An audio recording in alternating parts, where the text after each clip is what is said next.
Hello बच्चों, मैं Amrita ma'am आपको भारती वंदना कविता की व्याख्या करूंगी। भारती वंदना कविता के कवि सूर्यकांत त्रिपाठी निराला जी हैं। सूर्यकांत त्रिपाठी निराला जी हिंदी कविता के छायावादी युग के कवि थे।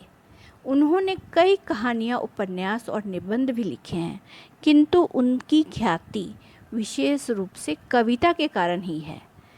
उनका जन्म 21 फरवरी 1899 को भारत के मेदिनीपुर में पश्चिम बंगाल राज्य में हुआ था। उनकी मृत्यु 15 अक्टूबर 1961 को इलाहाबाद, उत्तर प्रदेश में हुआ। उनका मुख्य व्यवसाय से वो कवि और लेखक थे। इस कविता में भारत माता का वर्णन किया गया है। भारत माता की तुलना एक देवी के जैसी की गई है। भारत का एक भौगोलिक नक्शा है, रूप है। उस नक्शे को सूर्यकांत त्रिपाठी निराला जी ने बहुत ही सुंदर ढंग से, एक बहुत खूबसूरत तरीके से, एक बहुत सुंदर ढंग से कविता के रूप में एक देवी के साथ तुलना किया है। भारती जय विजय करे, कनक शस्य कमल धरे। कवि कहते हैं कि भारत हमेशा उसकी जय हो, हमेशा उसकी विजय हो, कनक शस्य कमल धरे, और उसके जो हाथ में कनक यानी सोने का कमल रखा हुआ हो। पहले भारत को सोने की चिड़िया कहते थे। भारत में बहुत सारा धन धान्य था।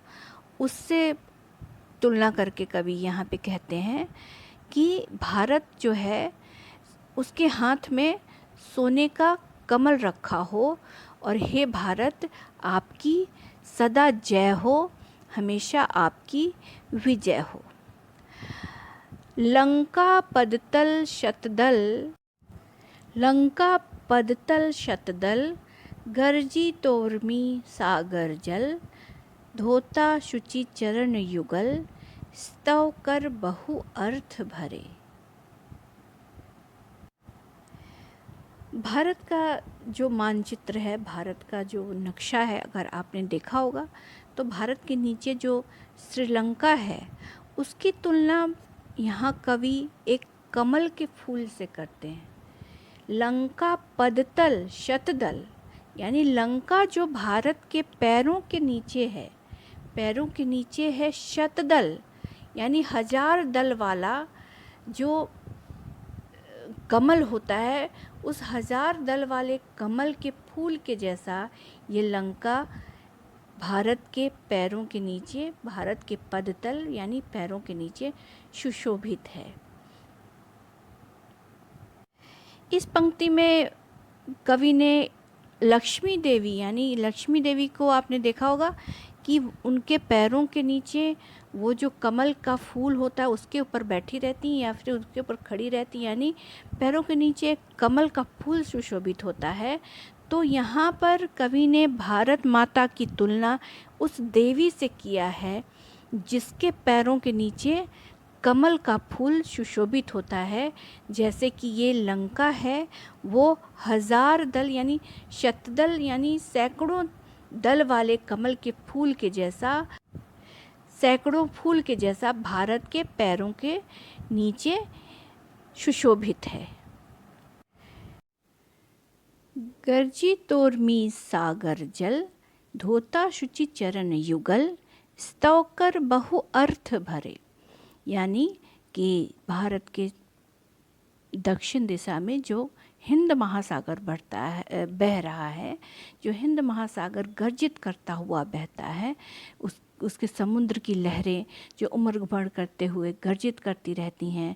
ऐसा लगता है मानो कि वो भारत माता का जो दोनों चरण है, धोता शुचि चरण युगल, वो दोनों पैरों का जो जोड़ी होती है, पैरों को वो धो रहा है, स्तवकर बहु अर्थ भरे।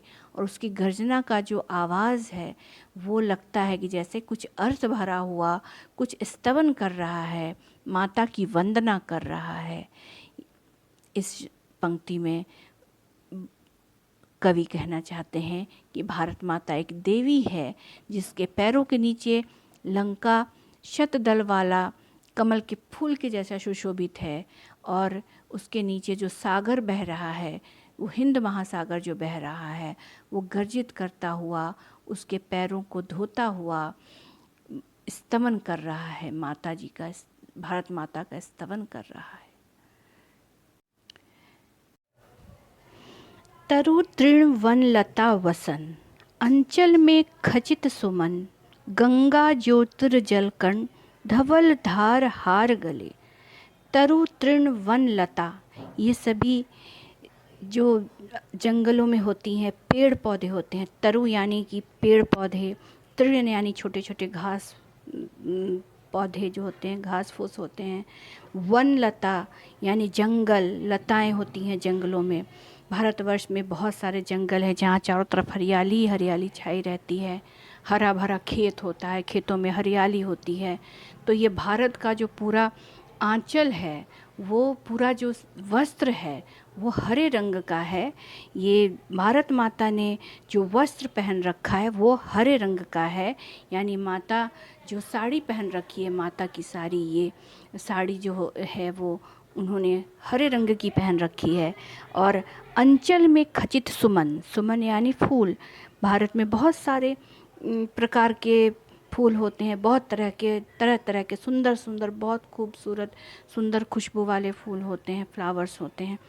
तो भारत माता का जो वस्त्र है वो इन हरियाली जैसा हरा है, और उनका जो आंचल है ये सुंदर सुंदर खूबसूरत फूल, जो जितने भी प्रकार के फूल यहाँ पर पाए जाते हैं उन सभी फूलों से मिला हुआ इनका आंचल है। वो इनका आंचल फूलों जैसा है और इनकी जो हरियाली जैसा हरा वस्त्र है। गंगा ज्योतिर्जल कण, धवल धार हार गले।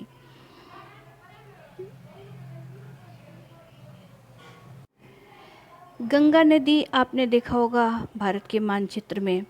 तो यहाँ कवि कहना चाहते हैं कि गंगा नदी जो बहती है भारत में, वो ऐसे लगता है जैसे कि भारत माता के गले में हार के जैसी सुंदर दिखती है। धवल हार यानी सफ़ेद सुंदर चमकती हुई हार। जब ये सुंदर धारा गंगा नदी की, पवित्र नदियों में सबसे पवित्र हम गंगा नदी को मानते हैं, और ये भारतवर्ष में इस तरीके से हिमालय से निकल के बहती है और बंगाल की खाड़ी में गिरती है, तो इतनी सुंदर तरीके से गोल होता हुआ लगता है जैसे कि ये भारत माता के गले में एक सुंदर सी हार बन गई है, सुंदर धवल हार बन गई है। और ये जो इसकी गंगा का जो जल होता है, कोई भी जल होता है, उसमें अगर सूरज का प्रकाश पड़ता है तो कितना सुंदर चमकता है, बहुत सुंदर, ऐसे चमकता है जैसे कि हीरे जड़ा हुआ हो, हीरे लगी हुई हो। जब किसी भी जल में अगर सूर्य का प्रकाश पड़ता है तो इस तरीके से सुंदर चमकता हुआ दिखाई देता है। तो इससे कवि ने ये कहा है कि ये जो सुंदर गंगा नदी हैं और चमकती हुई धारा जो उनकी बहती है गंगा नदी, वो लगता है ऐसे जैसे कि उनके गले में सुंदर सफ़ेद हीरे की मालाएं जड़ी हुई हैं।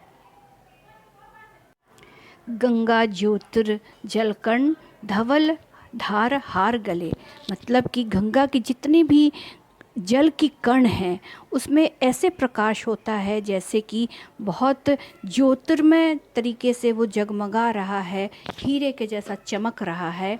और वो गंगा नदी जो है वो भारत माता के गले में धवल हार यानी सफ़ेद हार, सुंदर हार जैसा उनके गले में है, ऐसा दिखाई पड़ता है। इस तरह कवि ने कहा है कि भारत माता का साड़ी जो उन्होंने वस्त्र पहना है, उन्होंने जो साड़ी पहनी है वो हरे रंग की है, उनका जो आंचल है वो सुंदर फूलों जैसा है, और गंगा नदी जो है उनके गले में सुंदर निर्मल ज्योतिर्जल की, हर कण उनका ज्योतिर्कण के जैसा है। तो सुंदर सफ़ेद हार उनके गले में माला जैसी दिखती है।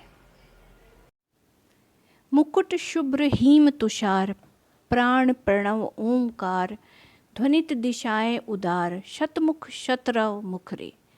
मुकुट शुभ्र हिम तुषार यानी हिमालय पर्वत जो उत्तर दिशा में है, जिस पर सफ़ेद रंग का बर्फीला सुंदर चमकता हुआ बर्फ़ जमा रहता है, बहुत सुंदर दिखता है चमकता हुआ। जब सूर्य की रोशनी हिमालय पर पड़ती है तो बहुत सुंदर चारों तरफ किरणें फैल जाती हैं चमकता हुआ। वो सुंदर मुकुट जो है वो भारत माता के सर पे सुशोभित है। यहाँ कवि ने हिमालय पर्वत को भारत माता का मुकुट के रूप में तुलना की है। हिमालय पर्वत इस तरीके से सफ़ेद चादर ओढ़े बर्फीला चमकता हुआ सुंदर दिखता है, जो भारत के उत्तर दिशा में सुशोभित है। उसको कवि ने कहा है कि वो भारत माता का सुंदर सफ़ेद मुकुट जैसा दिखता है, बहुत सुंदर दिखता है। प्राण प्रणव ओमकार यानी भारतवर्ष में, हमारे भारतवर्ष में जो भी हम शुभ काम करते हैं, जो भी मंत्रोच्चारण करते हैं, उसके पहले हम ओमकार शब्द का उच्चारण करते हैं। ओमकार शब्द को बहुत शुद्ध और पवित्र शब्द माना गया है, और यहाँ हमारे यहाँ सुबह सुबह होते सभी ओम का नाम से ओम शब्द का उच्चारण करते हैं, जिससे कि पूरी दिशाएं, ध्वनित दिशाएं उदार, प्राण प्रणव ओंकार, ऐसे मालूम होता है जैसे कि पूरी माता के जो है पूरे प्राण आ गए हैं माता में। जो भारत माता है उसमें प्राण फूंक दिया है। चारों दिशाओं में एक ध्वनि, ओमकार शब्द की ध्वनि गूंजने लगती है और बहुत सुंदर दिखता है। शतमुख शतरव मुखरे, चारों तरफ जो शतमुख शतरव यानी कि भारतवर्ष में जितने भी लोग बसते हैं, हज़ारों करोड़ों जो लोग बस रहे हैं यहाँ, सबके मुख से इतनी सुंदर ध्वनि निकलती है और वो चारों दिशाओं में गूंजती है, जिससे कि बहुत सुंदर जान पड़ता है। तो इस तरीके से कवि ने इस कविता में भारत माता की तुलना एक देवी से की है। भारत माता का जो भौगोलिक स्थिति है, जो भारत माता की जो मानचित्र है, भारत का जो मानचित्र है, उसके उत्तर में हिमालय है, दक्षिण में श्रीलंका है, हरियाली है, बहुत सारे फूल पौधे हैं। तो इन सब की तुलना उन्होंने एक भारत माता की तुलना एक भगवती देवी से किया है उन्होंने, और जो एक बहुत ही सुंदर वर्णन इस पाठ में हमें मिलता है। इस तरह पंडित सूर्यकांत त्रिपाठी जी ने, जो इस कविता के कवि हैं, उन्होंने भारत माता को एक आराध्य देवी के जैसा आराधना किया है। और इनकी जो भारत की जो भौगोलिक स्थिति है, उत्तर दिशा में हिमालय है, दक्षिण में श्रीलंका है, और गंगा नदी जो हिमालय से निकल के बंगाल की खाड़ियों में गिरती है, भारत की हरियाली है, भारत में इतने सारे फूल पेड़ पौधे पाए जाते हैं, इन सब का तुलना करके इन सब को एक देवी का रूप दिया है और भारत को माता मान के उनकी पूजा की है। और वो भारत की हमेशा जय जय चाहते हैं, भारत माता की जय चाहते हैं।